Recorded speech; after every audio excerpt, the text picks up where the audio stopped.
Amen. Amen. Vous pouvez vous asseoir. Et que le Seigneur vous bénisse. Vous pouvez dire un mot à celui qui est à gauche, à droite. Mon frère, je t'aime de tout cœur, car l'Éternel est mon berger. Amen. Nous bénissons le Seigneur pour encore cette journée qu'il nous accorde aujourd'hui. Et nous vous bénissons, vous qui êtes ici et vous qui êtes loin. Nous savons que Satan peut fermer une porte, mais Dieu ouvrira 7. Soyons dans cette position-là de réaliser qu'il est notre berger et il le fera. Nous sommes toujours dans la prière de proclamation sur le psaume 23. Je voudrais introduire cela aujourd'hui d'une manière claire. Le psaume 23 est une prière de proclamation remplie de connaissances que nous devons tous nous approprier. Vous avez entendu cela? Approprions-nous dans tout ce que nous sommes en train d'apprendre dans ce psaume 23. Car la prière de proclamation dans le psaume 23, on ne s'adresse pas à Dieu, mais aux entités, aux atmosphères sataniques qui nous attaquent. Nous proclamons pour que les entités réalisent que nous sommes plus forts qu'eux. C'est pourquoi on proclame « L'Éternel est mon berger ». C'est une proclamation qui atteste notre dépendance et notre confiance totale à notre Dieu. On s'adresse aux entités visibles. Non, on s'adresse aux entités visibles et invisibles dans notre proclamation. C'est-à-dire quand nous proclamons que l'Éternel est mon berger, je ne manquerai de rien, quelle que soit la situation par laquelle vous vivez, en vous, vous êtes conscient, sûr, et vous vous adressez à ses ennemis en disant, quelle que soit votre attaque, sachez que moi, je suis toujours vainqueur. Car l'Éternel est avec moi. Chaque bataille ou chaque situation, nous sommes rassurés d'avance que nous avons la victoire. Voilà l'importance de la proclamation du psaume 23. Mais si vous avez d'autres bergers, cela peut vous coûter cher. Souvenez-vous des enfants de Séva dans la parole de Dieu. Ils ont trouvé un démon qu'ils ont dit, nous allons le faire selon le Dieu de Paul. Et au finish, qu'est-ce qui s'est passé? On l'a tabassé à mort. Si l'Éternel est votre berger, dépendez de lui. Ayez confiance de lui et vous verrez là où il vous amène. Nous ouvrons notre Bible. Si vous avez votre Bible, on ouvre la Bible. Nous sommes toujours au psaume 23. Aujourd'hui, notre thème, c'est la prière des proclamations selon le psaume 23, 3. Nous lisons au nom de Jésus-Christ. Il restaure mon âme. Il me conduit dans les sentiers de la justice à cause de son nom.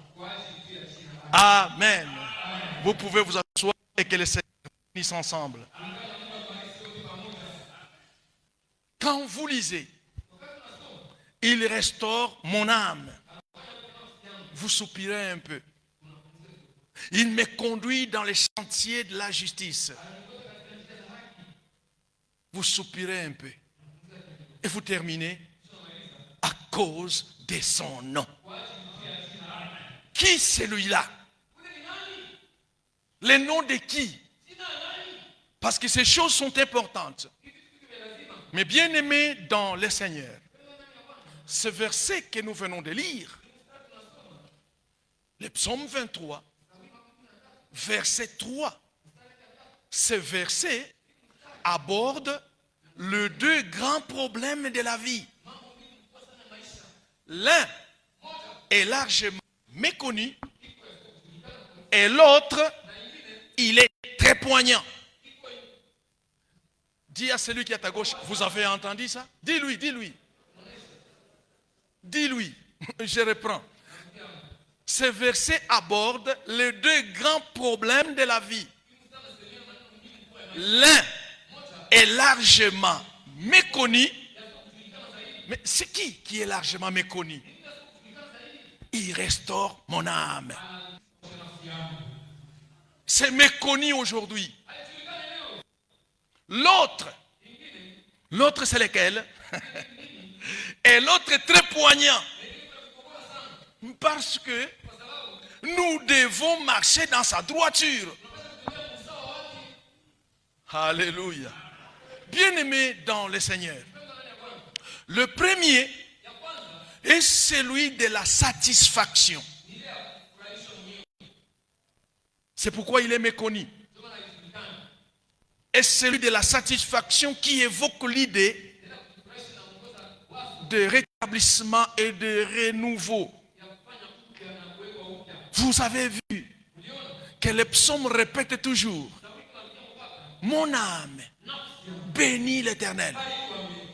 Il est méconnu aujourd'hui parce que nous ne comprenons pas que c'est là où il y a la satisfaction.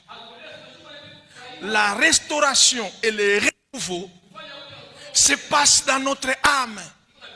Aussi longtemps que nous vivons, notre âme doit glorifier le Seigneur parce qu'au départ, nous avons la satisfaction au-dedans de nous. Nous avons la restauration et renouveau parce que chaque jour qui passe, Dieu fait des choses nouvelles dans notre âme. Alléluia. Alors c'est ça, il restaure mon âme. Nous avons cette satisfaction parce que le Dieu qui nous a choisis là, quelles que soient les circonstances, il s'intéresse plus à notre âme qu'aux autres choses. Parce que nous devons avoir cette satisfaction intérieure. Les choses ne marchent pas, mais mon âme est dans la joie, car Jésus n'a pas encore dit le dernier mot. Il est méconnu parce qu'aujourd'hui, nous rendons notre âme triste. Pendant que celui qui nous a appelés, il est puissant. Mon âme doit être restaurée que par le Seigneur. Et quand il le restaure, il remplit mon âme de la satisfaction. Parce qu'à chaque jour qu'il est nouveau, mon âme est restaurée aussi. Hier est passé, aujourd'hui c'est un nouveau jour. Il y a de nouvelles opportunités qui seront là. Je suis dans la joie parce que le Seigneur restaure, rétablit à nouveau mon âme.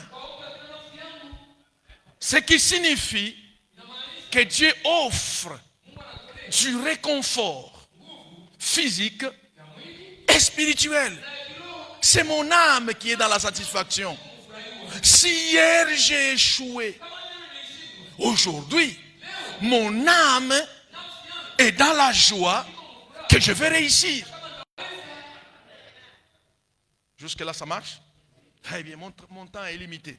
Alors, mes bien-aimés dans le Seigneur, c'est pourquoi, quand on dit « il ressort mon âme », c'est-à-dire, nous sommes certains que dans les moments de fatigue, dans les moments de doute, ou dans les moments de détresse, ce verset suggère que Dieu a le pouvoir de revitaliser notre être intérieur, de redonner de la force et de la clarté à notre esprit, spontanément.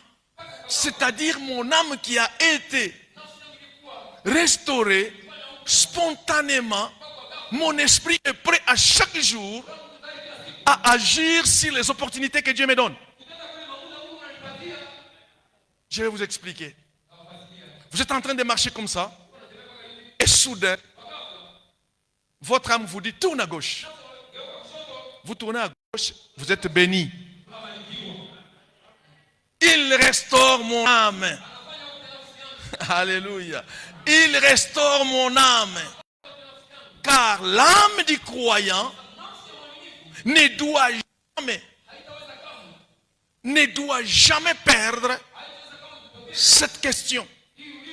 Ton âme et mon âme ne doivent pas perdre cette question. Comment un Dieu saint et puissant peut-il agir en tout amour? Peut-il agir en tout amour envers un pécheur tel que moi? C'est une question importante. Parce que tout se passe dans ton âme. C'est là où tu dois te poser la question.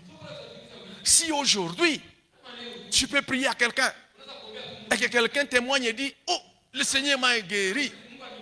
Mais qu'est-ce qu'a fait ton âme? C'est un amour de Dieu. C'est un amour de Dieu en toi. Malgré que tu es pécheur, mais Dieu a répondu. Malgré que nous sommes pécheurs, il nous prépare à manger. C'est l'âme. C'est un appel à la confiance. Si vous savez qu'un Dieu très saint, très saint, très saint, il agit avec amour dans ta vie. Il te donne la respiration gratuite. Il te donne la force gratuite. Il t'aide dans beaucoup de circonstances. Quand même bien que tu avales d'une manière désordonnée ta propre salive, au lieu que ça te tue, mais parce qu'il ressort ton âme, ça passe bien. Mais tu es un pécheur. C'est un appel à la confiance, à la capacité divine de restaurer l'équilibre et la paix dans nos vies. Rappelant toujours, il nous rappelle toujours que même dans les épreuves, il y a toujours la possibilité du renouveau et de réconfort. Tout le monde dit c'est fini pour lui. Mais ton âme remplie de joie, il dit, il y a encore la possibilité. Le Seigneur n'a pas encore dit les derniers mots. Alors là, tu as le réconfort. Et là, tu te sens de nouveau un homme important ou une femme importante. C'est la chose qui est méconnue aujourd'hui, dont tous les psalmistes en parlent de l'âme. Bien-aimés dans le Seigneur, c'est dans notre âme où nous gardons une satisfaction totale à Dieu. C'est pourquoi chaque fois qu'une situation arrive, tu regardes avec les yeux, tu dis c'est impossible. Là, c'est la fin que j'attends. Mais la satisfaction envahit ton âme et il te dit, Dieu ouvrira encore un endroit où tu vas t'en tirer de cette situation. Nous devons comprendre ces choses. Le second qui est pertinent, parce qu'il est très poignant, souligne des voies justes et droites. La vie d'un chrétien est conduite par les bergers. Et les bergers, c'est l'Éternel. Et l'Éternel lui-même, il nous conduit dans le chantier de la justice. Parce que lui, il est juste. Il nous conduit dans les chantiers qui sont droits à ses yeux. Et tout ce qu'il fait, tout ce que Dieu fait, convient à son nom, qui est la parole. Si nous nous égarons de la parole, alors nous avons choisi un autre chantier. Alléluia. Ici, nous devons comprendre que le berger, notre Dieu, assure des fonctions.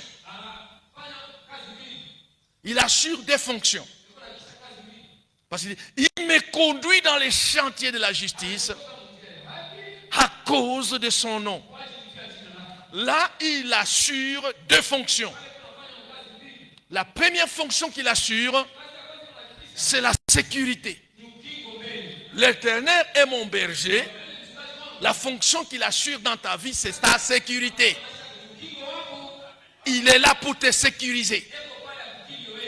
Et la deuxième fonction, c'est la discipline. Il ne peut pas être votre berger pour vous assurer seulement la sécurité sans la discipline. Alléluia.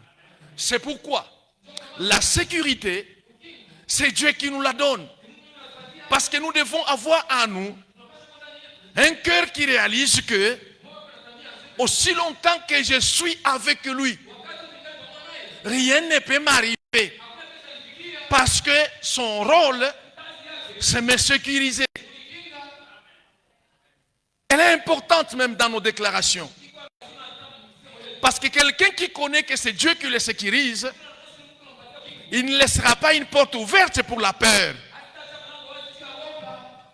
L'ennemi est en train, comme la Bible dit, par manque de connaissances, mon peuple périt. On s'embrouille, nous avons peur, nous ne connaissons pas que notre sécurité est assurée par l'Éternel des armées. C'est pourquoi on est troublé. Nous devons comprendre ces choses. Il nous sécurise.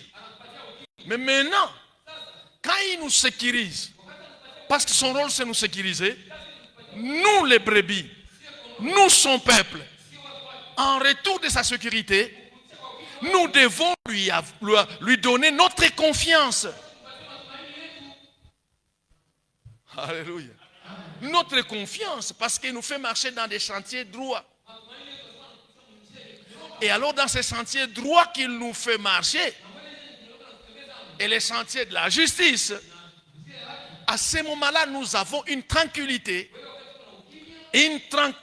d'esprit qui résulte qu'on n'a pas à craindre, quels que soient les dangers. Même s'ils se trouvent à n'importe quel niveau. Les dangers peuvent être là. Mais moi, je sais qui assure ma sécurité. Je lui dois confiance et tranquillité d'esprit qui résulte à ne pas craindre les dangers, quel que soit son niveau. Les dangers là, je sais que l'Éternel, qui assure ma sécurité, ne peut pas permettre que moi je tombe dans ces dangers-là. J'ai une tranquillité d'esprit. Le diable embrouille le peuple de Dieu actuellement. Et nous recevons des choses que nous ne pouvions même pas recevoir à cause de la panique. Nous devons être tranquilles. Vous avez vu votre bébé? Si vous le déposez à une hauteur, il est là et que vous êtes prêt, tranquille. Parce que là c'est loin. Même s'il y a un problème, il y a mon père ou ma mère qui assure ma sécurité. Ça nous manque, nous les chrétiens aujourd'hui. Nous croyons que notre sécurité est amenée par notre déclaration, ou par notre parole, ou par notre connaissance. Non, notre âme doit réaliser spontanément que si je marche, je ne suis pas seul. Dieu me protège. Aujourd'hui, dans nos prières, c'est seulement quand vous devez marcher, vous dites Seigneur, je vais partir comme ça. Protège-moi ou remplis le sang partout où je vais passer. Cette connaissance doit remplir votre âme. Parce que aussi longtemps qu'il est votre berger, en matière de sécurité, il n'a pas à attendre que vous le lui demandiez. Mettez ça là. Alléluia. C'est pourquoi le psalmiste dit avec insistance, il me conduit dans les sentiers de la justice à cause de son nom. Parce que la sécurité est là. Moi, je lui fais confiance et j'ai une tranquillité de cœur et d'esprit. Même devant le danger, je ne suis pas troublé. Vous avez vu Jésus? Quand on l'a mené, il courait un grand danger. Il n'a pas paniqué. Parce qu'il savait que son Père est avec lui. Si aujourd'hui, dans tout ce que vous faites, votre âme vous éclaire qu'il est là, vous allez voir que vos déclarations vont être importantes. Une brebis ne craint pas le danger. Ainsi, un chrétien né de nouveau ne doit pas craindre les dangers. Parce que c'est lui qui assure sa sécurité. Il a juré de te protéger. Il a juré de ne pas t'abandonner. Il a juré de ne pas te délaisser. Eh bien, ayez cette assurance au-dedans de toi qu'il est là. Seul le péché le fait éloigner de ta vie. C'est ainsi que le berger assure la sécurité dans notre voyage. Il est là pour nous protéger le long des chantiers de la justice. Parce qu'il sait que notre force, notre protection demeure quand nous sommes dans ces chantiers de justice. Si nous nous écartons des chantiers de justice, nous courons un danger. Nous devons nous maintenir dans les chantiers de justice. C'est ce qui suggère, si nous sommes dans ces chantiers de justice, qu'il produit en nous un calme personnel et un soulagement moral. Car la vigilance protectrice du berger est une libération totale de tout souci. Vous comprenez un peu? Une libération totale et un soulagement moral, car la vigilance protectrice du berger chasse toute anxiété dans notre cœur. On n'a pas à être anxieux. Beaucoup de chrétiens aujourd'hui échouent face à un obstacle, face à un danger. Ils sont anxieux. Même leur comportement change. Au-dedans d'eux, ils sont anxieux. Comme si avec leur effort, ils peuvent changer quelque chose. Non, mes bien-aimés dans le Seigneur, Dieu a besoin que nous chassons toute anxiété et que nous soyons libérés totalement de tout souci de la vie et que nous puissions créer seulement en nous un lien d'affection ineffable avec le berger. Il est mon berger. C'est lui qui me protège. Quand il y a une situation, pourquoi je dois avoir des soucis? Réfléchis. Pourquoi tu as des soucis? Pourquoi tu es anxieux devant un problème? Pourquoi tu es anxieux? Il a juré de t'apporter la sécurité. Même si les choses ne marchent pas. On n'achète pas ta marchandise. Continue à les glorifier. Répète mon âme. Mon âme. Alléluia. Mon âme. C'est tout ce qu'il t'attend, il attend de toi. Mais marche dans ces chantiers. Alléluia.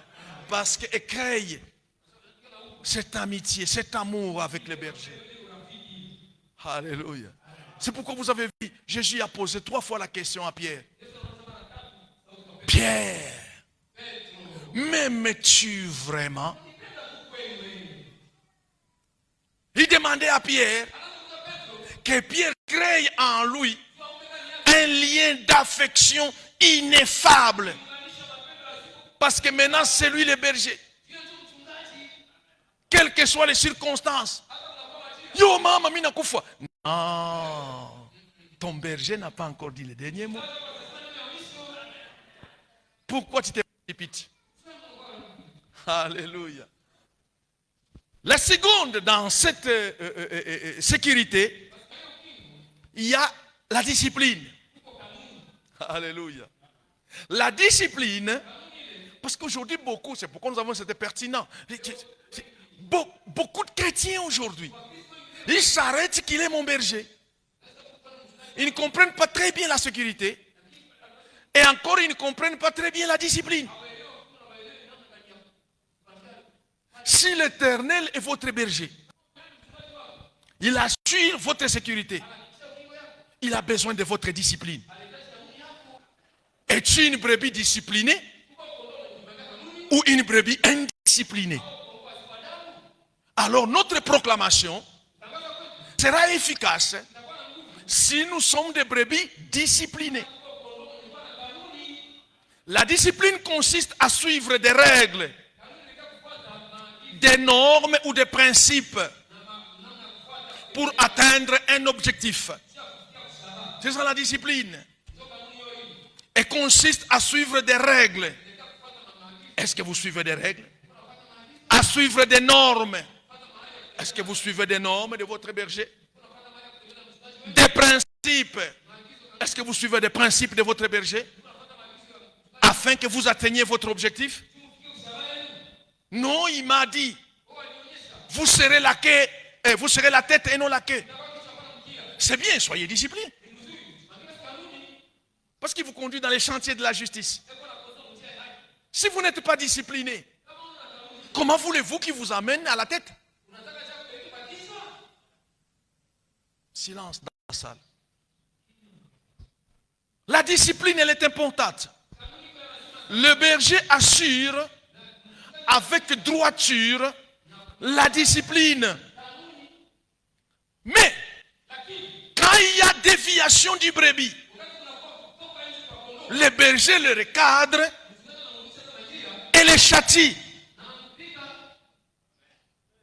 Non, aujourd'hui, les chrétiens n'aiment pas qu'on les châtie.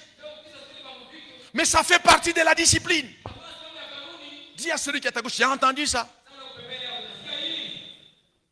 Il n'est pas un bon père pour tolérer n'importe quoi. Il est un bon père qui assume la discipline. Il t'a dit, fais pas ça. Mais toi, tu fais ça. Tu dis, non, il m'a promis un bel mariage. Mais quoi? Ça ne viendra pas parce que tu es indiscipliné. Est-ce qu'on est ensemble? Alors, rentrons un peu dans la bergerie.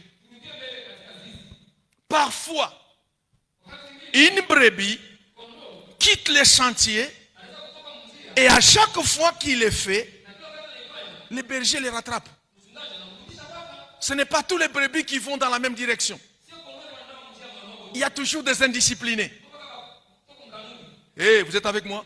Réveillez-vous, mes bien-aimés dans le Seigneur. Il y a aussi des brebis indisciplinées. Peut-être c'est toi. Mais malgré cela, l'Éternel lui-même, il t'essaie toujours de te ramener dans la voie. Et une parole sorte, ça te cogne au cœur. Il te dit, rentre dans les bons chemins. Toi, tu commences à dire, oh non, le prédicateur a prêché sûrement à quelqu'un qui est en train de lui dire ce que j'ai fait. Non, on n'est pas là pour ça. Il y a la discipline. Cette parole-là, le berger va te ramener dans la voie. Mais si tu ne veux pas que tu sois dans la bonne voie, il le fera encore, il va te rattraper. Mais écoutez ce que le berger faisait.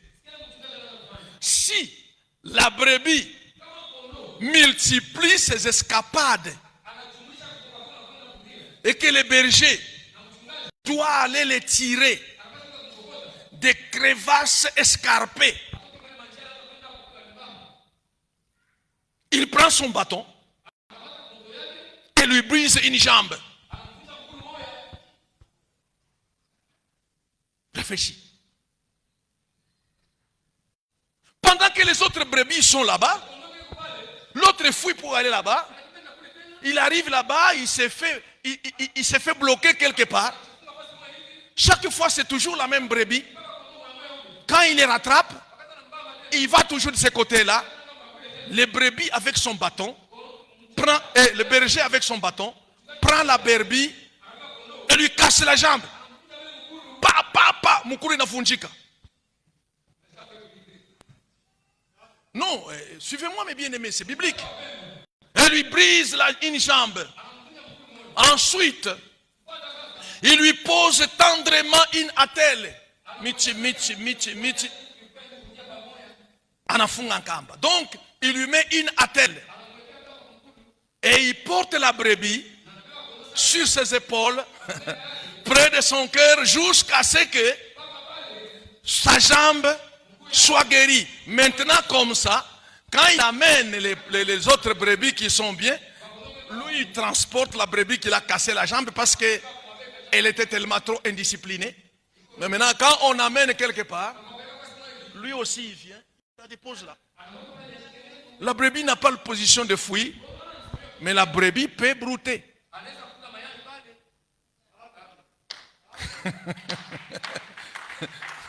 Alléluia. Ça c'est fait. Tous les bergers le font. Parce qu'il ne veut pas le perdre. Il faut qu'on lui casse la jambe. Alléluia. Il faut qu'on lui casse la jambe. Cela symbolise la discipline divine. Hébreux chapitre 12. Hébreux chapitre 12.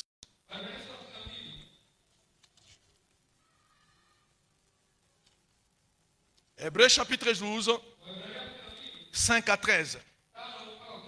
Nous lisons au nom de Jésus-Christ. Hébreux chapitre 12, 5 à 13. Écoutez très bien parce que mon temps est déjà révolu. Je vais la lire et je conclus. Il n'y aura pas de conclusion, s'il vous plaît. Je vais lire seulement ça. 5, nous lisons au nom de Jésus-Christ. Ouvrez vos oreilles et écoutez. Et vous avez oublié l'exhortation qui vous est adressée comme à des fils. Mon fils, ne méprise pas les châtiments du Seigneur. Vous avez entendu ça? Il dit quoi? C'est que dans de bonnes choses, le Seigneur aussi peut te châtier. Dites Amen. C'est la parole de Dieu. Et ne perds pas courage lorsqu'il te reprend. C'est normal quand on te suspend dans l'église. Ne perds pas courage. Nous voudrions te ramener dans le vrai chantier. Ne dites pas que oh banani funga mini yacha na kuacha mimi natoka mkanisa. Njoo unapotea. Maandiko yoi. 6. Car le Seigneur châtie celui qui l'aime. Si le Seigneur t'aime, il doit te châtier. Peut-être que tu n'as pas très bien compris. Écoutez la suite. Et il frappe de la verge tout ce qu'il reconnaît pour ses fils. Si le Seigneur te reconnaît que tu es ton fils, il y a des moments où il va prendre son bâton, il commence à te fouetter. Il te fouette. Cela ne veut pas dire qu'il te déteste. Il te fouette pour te ramener dans le chantier. La suite. 7. Supporter les châtiments. C'est comme des fils que Dieu vous traite. Car quel est le fils qu'un père ne châtie pas?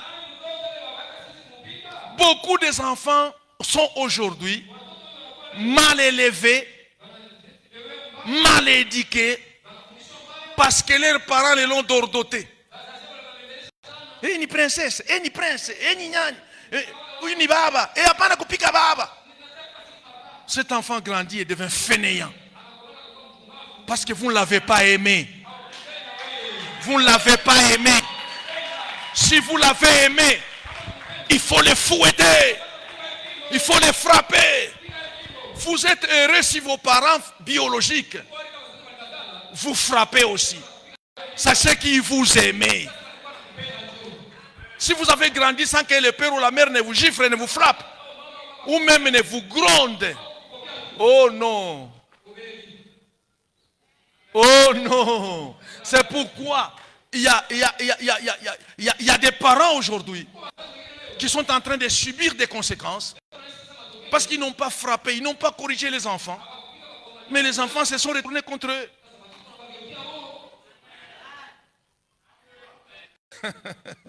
Est-ce qu'on peut acclamer pour le Seigneur? Écoutez la suite. Mais si vous êtes exempt du châtiment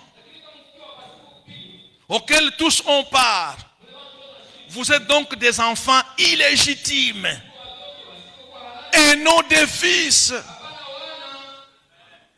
Supportez les châtiments. Même quand on vous dit non, écoutez, on a petit chanaway, supportez, ça fait mal, mais c'est une correction. Change. Change. Vous êtes un enfant de Dieu. Mais pendant qu'à la cité, les gens disent chatoué chikwamini mouille kanisa parce que oui, il y a badirika.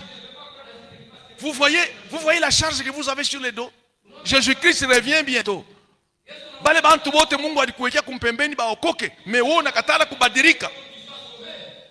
9. D'ailleurs, puisque nos pères selon la chair,